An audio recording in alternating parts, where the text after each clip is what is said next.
If you're already comfortable navigating Google Analytics, this video is not for you. I've been talking to more people as we approach GA4 who are really starting to freak out, like, I don't know if I have analytics, I can't access my account.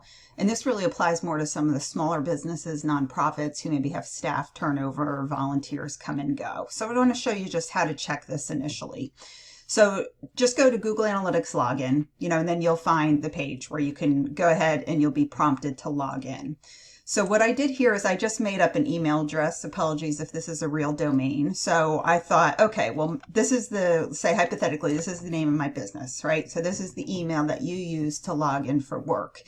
If you go ahead and you put in this email address and you get something like this, cannot find your Google account, it doesn't mean that you don't have access at all. It just means that you were not set up to access Google Analytics with your business domain. Ideally, you will be able to access with your business domain, but for some reason, people tend to use their Gmail account instead.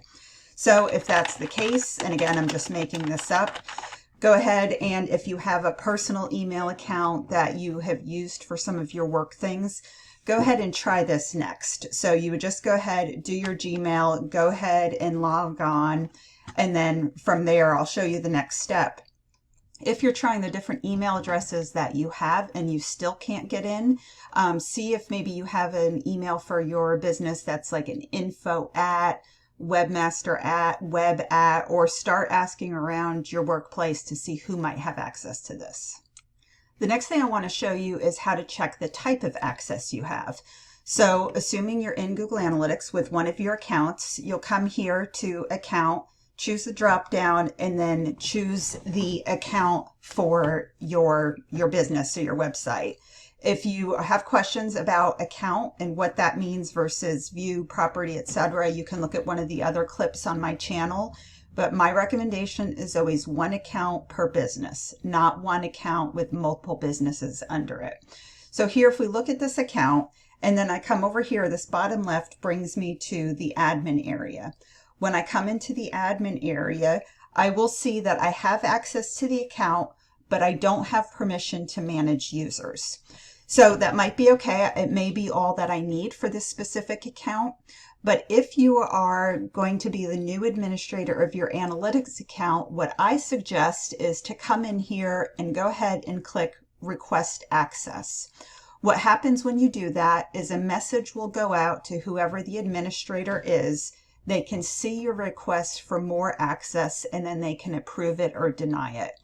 Also, when you do this, this is actually kind of helpful too, even if you don't need to be an administrator. If you're trying to find out who the administrator is, when you do request access and then let people in your business or nonprofit know that you did that so they know that an email is coming.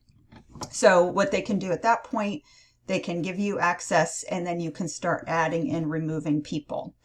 Now, the next thing I will say is if you do this request access and you cannot get access, people or previous volunteers say we didn't get the email, we don't know where that went.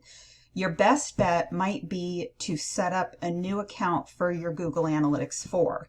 So what you would do then is you would come in here and under the account, you would go ahead, select a new account, set up a new account, that's mybusiness.com, right? It's for your business, your website, no one else owns it. And then you can set up your GA4 property under there. So since Google Analytics data is going to be gone within a year, what you might want to do, and it's not going to collect anymore after the summer of 2023, is if you have one account for your business with the GA4 property, then you absolutely know who owns it and you can get started under there, which might be the best route if you're having trouble figuring out who owns what.